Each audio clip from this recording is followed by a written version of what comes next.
Sometimes I feel that Norsca is a dark horse when it comes to the OP Olympics, and certainly when you're up against the kings of the OP Olympics, Slaanesh, you're going to need all the tricks you can get. Today we've got a replay from Jack of Diamonds featuring Norsca. Of course, the two things they have going for them are Marauder Horsemen, that includes Horse Masters, Horsemen with throwing axes, and regular horsemen. Looks like today we've got 4 Horse Masters and 2 regular horsemen in this Domination game. Lore of Boats with Wulfric is the other thing that's very good. Sea Fang is quite strong right now, just generally pretty good, and he himself on the Mammoth, of course, especially with Hunter of Champions, is an incredible duelist, absolute meatbag at 14,000 HP. Very, very good in Domination and land battle context. We've also got some Marauder Spearmen here to protect against Slaanesh Cavalry, and a Shaman Sorcerer of Metal in the starting army. Let's take a look now at the Slaanesh starting army on the opposite side. N'Kari is risky. Javelins can murder him in a huge hurry, but at the same time, he is a decent answer. Can definitely outduel Wulfric on the Mammoth. Very, very dangerous. And to help protect, of course, we've got some spears here and some regular devoted marauders. It looks like actually Mirror Guard and Chosen of Slaanesh. Okay, so I guess N'Kari's to go after Lore of Boats to protect the Chosen and the Mirror Guard here from Lore of Boats. And then, yeah, some Marauder Horsemen. Let's take a look at the reserve armies as well. For Norsca's reserves, we've got 1 Champion Great Weapon, 3 Berserkers, including the Brutes of the Hound, 2 regular Marauders, 2 Chariots, 2 Throwing Axe Hunters, and 3 Ice Wolves. For Slaanesh's reserves, 2 Furies, a Demonette ROR, the Bringers of Beguilement, the Fiends of Slaanesh as well, a single Soul Grinder, 2 Hellstriders, 2 Devoted Marauders, and the Forsaken.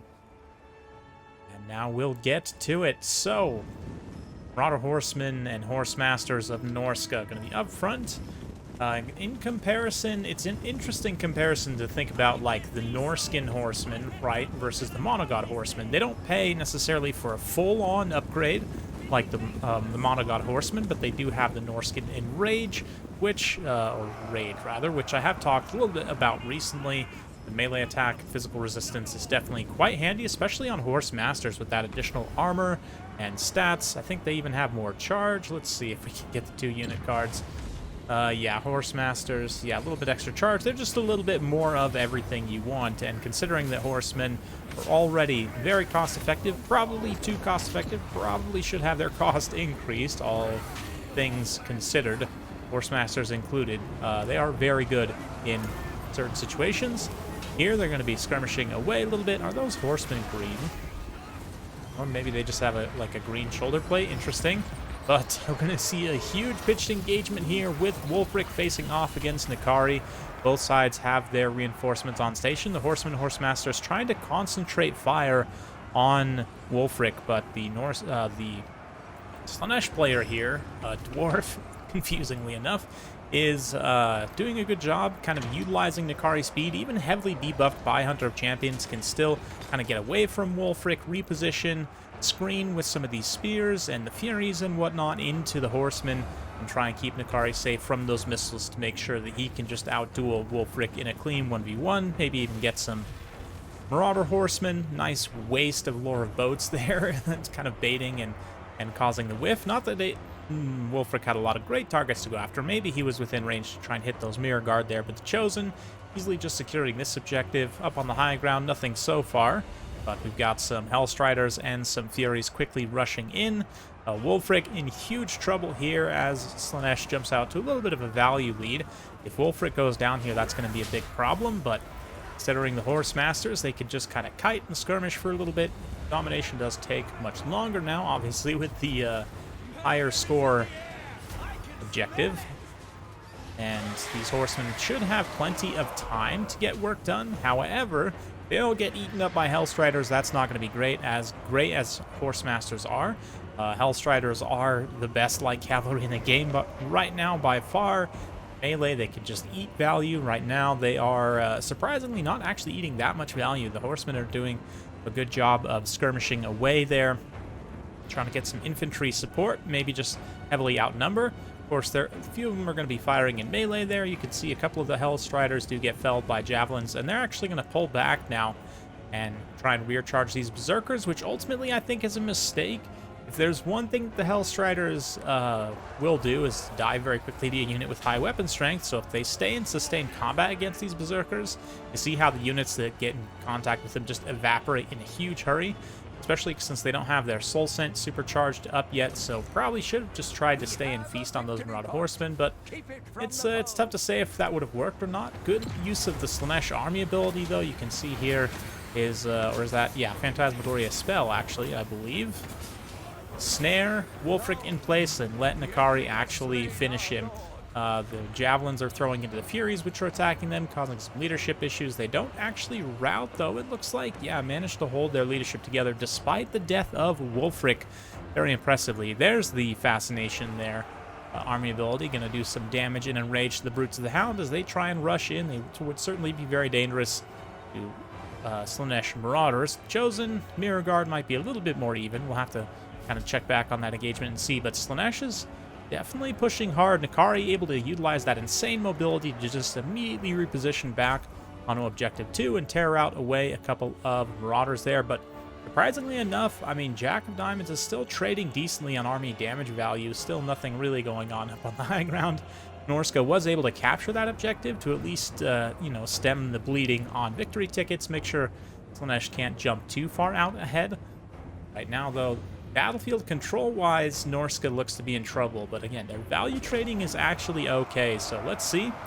Brutes of the Hound here are going to charge in with Willing Prey activated to absolutely nerf their stats. They will definitely lose to the Chosen in that context, especially Chariot's kind of getting a side charge here and then immediately getting attacked by N'Kari himself. Another Phantasmagoria going off there, debuffing leadership and freezing those Brutes of the Hound in place. I guess leadership debuff doesn't matter at all because they're unbreakable.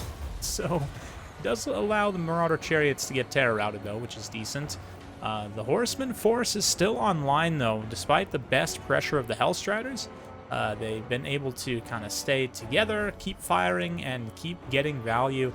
Keep that value trade relatively even. I think from Slaanesh's side, maybe it would have been better to just pull the Hellstriders back and try and amass like a critical mass of them. This also is a pretty big mistake in my opinion, although I am a fan of Fiends in certain limited contexts. They've been outshone the longer Total War Warhammer 3 has gone on, and right now they're going to suffer a similar fate to what N'Kari is suffering right now, which is just getting javelined in the face. They're very light in terms of armor, HP, model counts low. I mean, Soporific Musk is nice, but you can get that with Spawn much more cost efficiently. You don't really need the armor piercing against Norsca either, so this is a specific pick that I think could actually potentially cost Slaanesh the game at this point, especially since they're starting to fall pretty far behind in the value trade. That damage on N'Kari right there from all those Marauder Horsemen just significantly boosted Norsca's army damage value done. So let's see how it goes from here.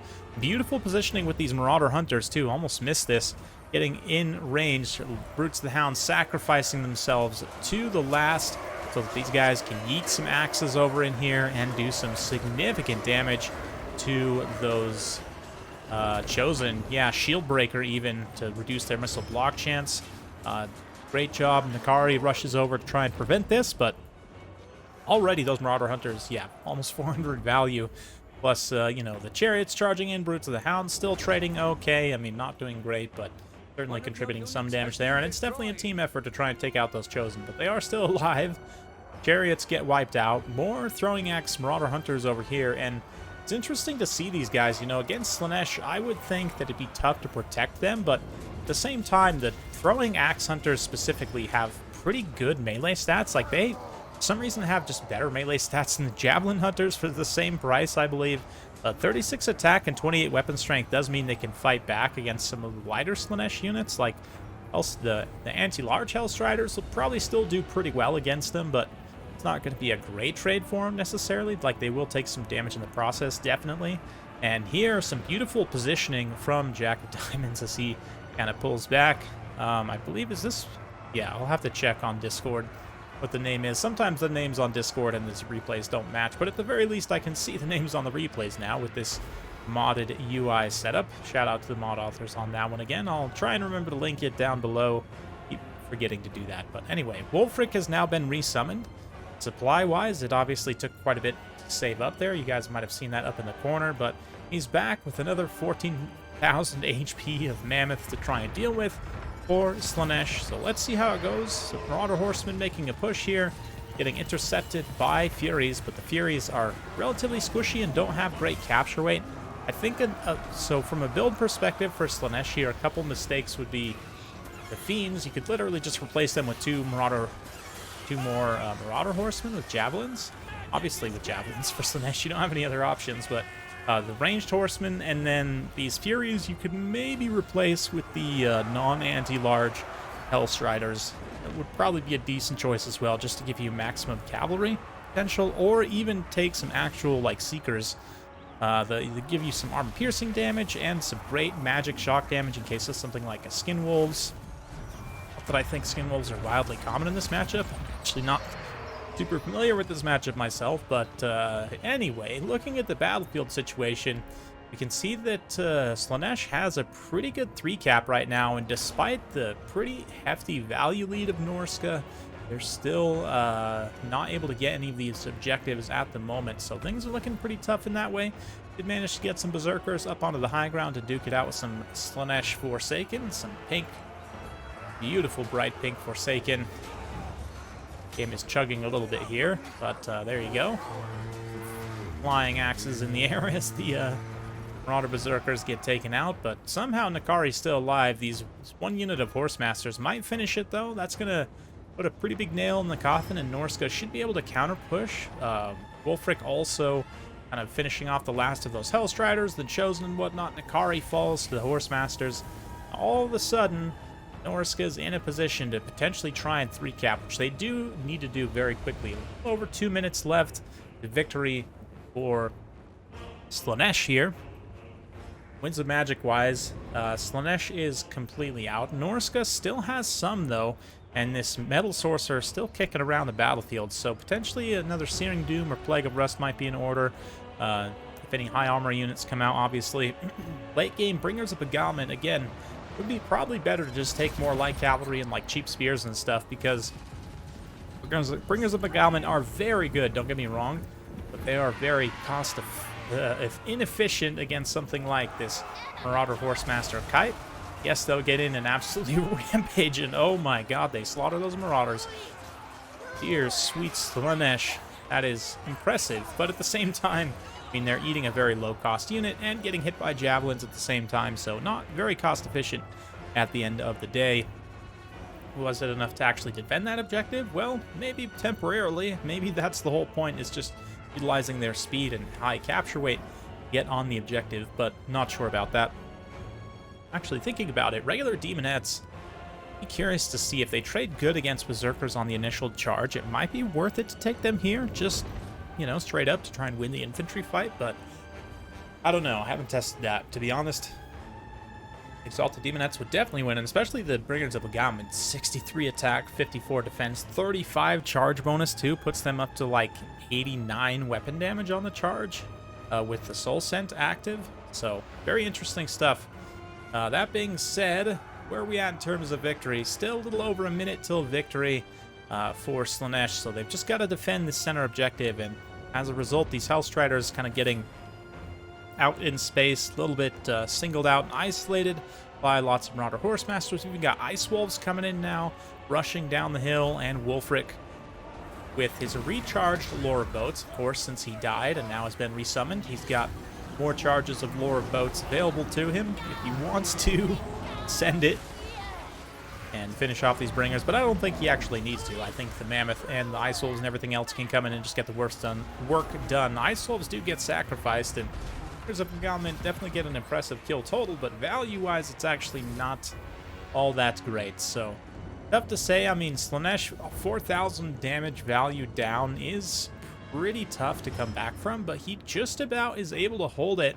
I mean, we're closing in still, again, a little over a minute to victory there, and Slaanesh does have units potentially capturing up on the high ground, so let's see.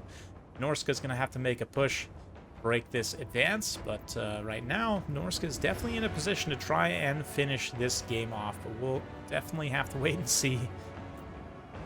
Wulfric pushing up the hill once again. Berserkers coming in. Yeah, the Hellstriders, if they can just screen off of the objective, that would be good, but they do actually have to capture, so they can't get too far away. Furies, of course, can't capture, so it's up to them to try and block the Horse Masters from the objective.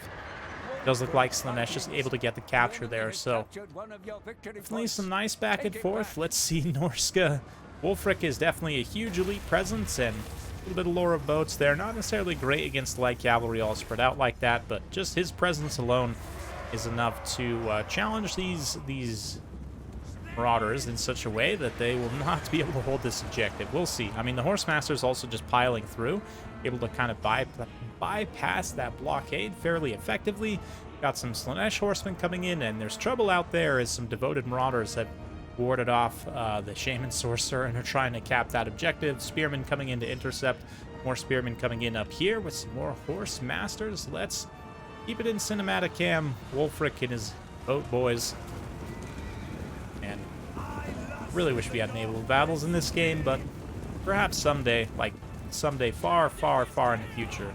I mean, certainly if Creative Assembly ever wants to make a 40k game, which there are definitely hints towards that, it would be interesting to see a 40k Total War game, and I definitely think it's something they could do, but they would need to do naval battles, aka space battles, and this is quite a tangent, but if you played Gothic Armada, then you kind of know that the battles on that are relatively similar actually to something like Rome 2 naval battles, so I don't know. In order to kind of brush up on their naval battle skills again, it might not hurt to create like a naval DLC for Total War Warhammer at some point. I would certainly think that'd be a good option, like especially if it adds like maybe 1 or 2 characters for a bunch of different factions, like literally tons and tons of characters, sea related, and adds naval battles. I don't know. What do you guys think? Would that be worth it for the Creative Assembly? Would that be worth their time and energy to make? That being said, Wulfric's Cav and whatnot trying to push Slaanesh off the cliff here into the ocean, so kind of a little naval tie-in there as he himself rushes down, stopping Slaanesh from capping this final objective, keeping the 3 cap active, which is good. I mean, Slaanesh got very, very close to the real victory there, and again, considering the 5,000 damage value lead of Norsca, I don't know if this is 100% accurate, I'm going to assume it is, but Norsca's able to hold it just barely, so there you go. Nice back and forth game, Jack of Diamonds with kind of the slow Marauder Cav value push. Ends up winning out in the end, but I think had Dwarf made a couple of different macro or build decisions right in the mid game, he could have potentially won this. I mean, certainly it was close enough. He only needed to hold on for a few more seconds to win. So a painful game, no doubt, for Dwarf, but there you go. Final push of Slaanesh is mostly ineffective, and that will be a victory for Norsca. So again, Cheese Olympics, I mean, I say cheese jokingly and lovingly. Don't get offended, guys, but yeah, when it comes to OP stuff, Marauder Horsemasters are definitely up on the list, and the extra rage passive on Norsca makes them some of the best light cavalry in the game, even in comparison to the marked monogod cavalry. So there you go. Ends up prevailing here. Nikari still managed to harvest quite a bit of value. Same thing. Chosen did a decent job. Surprised that the Mirror Guard didn't do better, but I think, as discussed, for Slaanesh, you just need more light cavalry here. Cut some of these more expensive armor-piercing pieces. Just go a little bit wider. I mean, 2,000 value on Hellstriders. You should be maxing anti-large Hellstriders against Norsca pretty much every time in land battles, in Domination. Just how things are right now until they get nerfed in 2.2, hopefully, but we'll see. Norsca's side here, I mean, Wulfric resummoned twice, didn't pay for himself, but his presence, certainly tactically at the end of the game, was quite good. Norsca Spears managed to get 900 value on a couple resummons there, which is quite impressive, but obviously the tail of the tape here is Marauder Horsemasters, almost 3,000 damage value on one of them on a few summons, but even still, that's like 4 summons and they're still cost effective, which is just insane. Marauder Berserkers also do a decent job trading here. They're definitely a solid pick in this matchup, like the Ice Wolves here as well. Might have actually taken them out a little bit earlier, but definitely that Frostbite and high weapon damage is quite good against Slaanesh. So hopefully you guys enjoyed watching this one. If you do like this sort of content, be sure to like, subscribe, hit that bell notification button. Every time I upload a new video, you'll be notified. Thanks again. See you next time.